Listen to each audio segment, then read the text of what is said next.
तुम्हाला याचा आवाज दाखवते।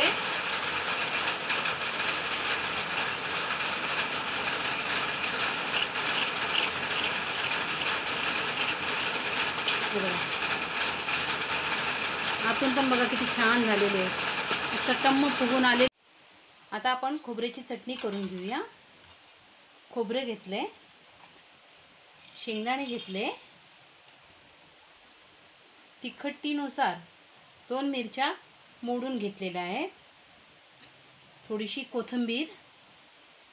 कोथिंबीर जर तुम्हाला उपासाला चालत असेल तर घ्या, नाही घेतली तरी सुद्धा चालेल। थोडंसं जिरं,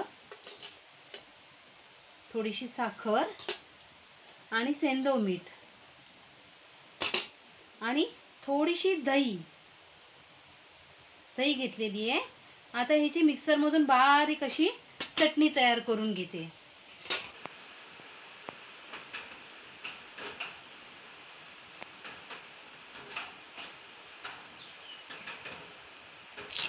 शेंगदाणा तेल चालू केले, शेंगदाणा तेलाची फोडणी देते। जिरं मस्तपैकी तडतडलं की असं फोडणी द्यायची।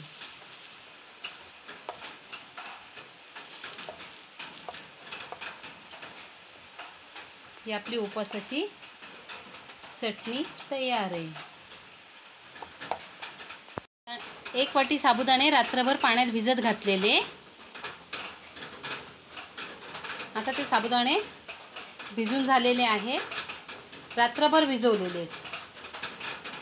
आता त्यांना आहे ना असं प्लेटमध्ये काढून घेतले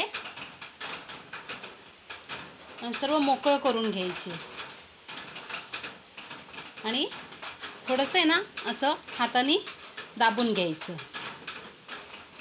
असं हाताने दाबून घेतलं ना की त्यातलं जे असेल ना पाणी राहिलेलं ते सुद्धा हे होऊन जाईल, सुकून जातं, म्हणजे मिक्स होऊन जातं त्याच्यात।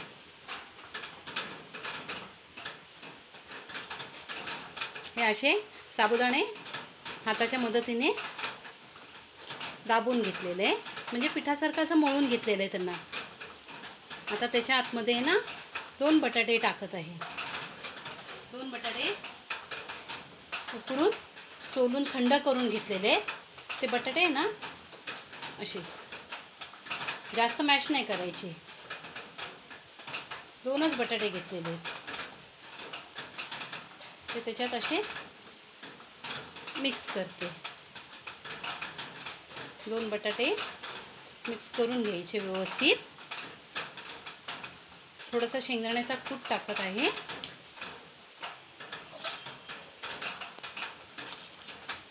शेंगदाणे असे जाडे भरडे मिक्सरला वाटून घेतलेले आहेत। मी ना साबुदाणा वडा बनवताना आहे ना मला मनुके टाकायला खूप आवडतात, म्हणून मी थोडेसे मनुके टाकत आहे। मनुके टाकले की कसं थोडंसं गोड लागलं ना की चांगलं वाटतं। शेंगदाणे टाकून झाले की असं व्यवस्थित त्याला मिक्स करते। थोडंसं जिरे टाकत आहे, चवीनुसार मीठ,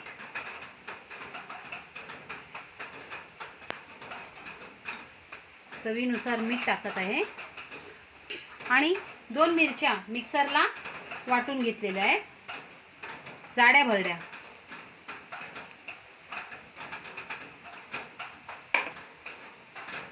थोडीशी कोथिंबीर, हे सर्व टाकून व्यवस्थित असं मळून घ्यायचं।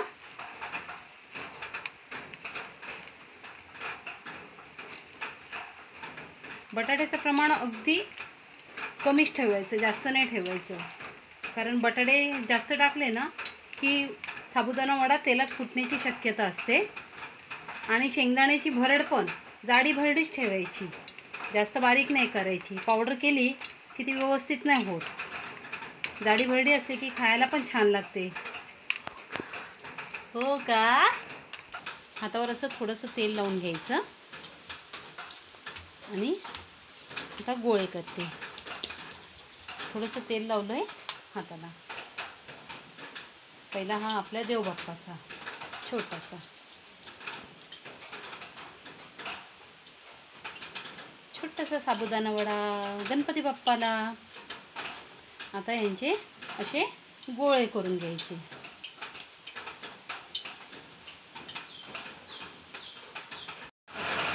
तेल गरम करायला ठेवलेलं आहे.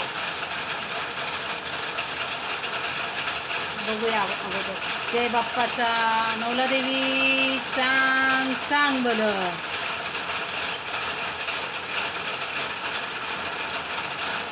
असं एवढं तेल गरम पाहिजे.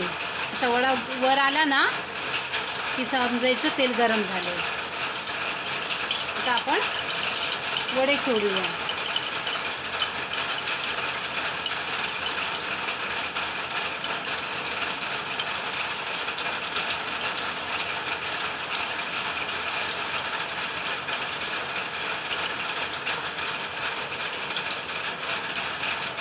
साबुदाणा वडा तेलात मस्तपैकी फ्राय होतो. कढईत मावतील एवढेच टाकायचे, जास्त टाकू नये. गर्दी झाली की चिटकून जातात एकमेकांना. आणि मीडियम गॅसवर तळायचे म्हणजे व्यवस्थित असे होतात. जास्त मोठ्या गॅसवर असतं ना की वरून लाल होतात आणि नंतर आतमध्ये कच्चे राहतात. अशी सोनेरी रंगापर्यंत व्यवस्थित तळून घ्यायचे. कसे टम्म फुगलेत बघा. असे सोनेरी रंगाचे झाले ना की त्यांना आपण आता काढून घ्यायचं.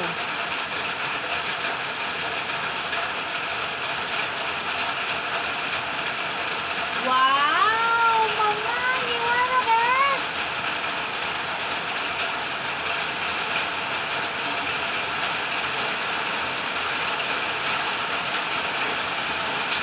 हे बघा असे सुंदर गोल्डन होईपर्यंत तळायचे.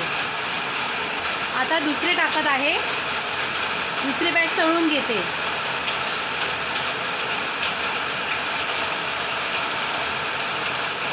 तेल व्यवस्थित तापलेलं असतं ना की पटापट होतात. खमंग असा साबुदाणा वडा.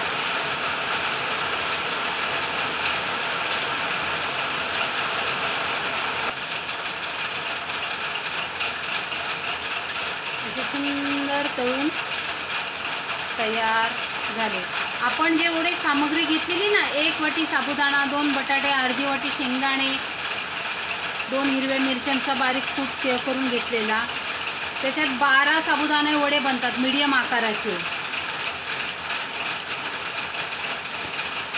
तुम्हाला आवडेल त्या आकाराचे लहान मोठे असे वडे करू शकता.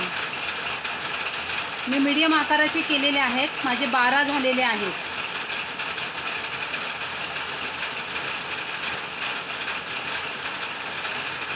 साबुदाणे बघा कसे टम्म फुगलेले आहेत. अजिबात तेलकट झालेले नाही आहेत. असे टम्म फुगून आलेले आहेत साबुदाणे. हे बघा किती कडक आहेत. मी तुम्हाला याचा आवाज दाखवते.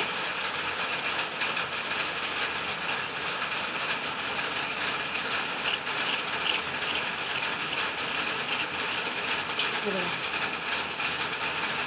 आतून पण बघा किती छान झालेले आहेत.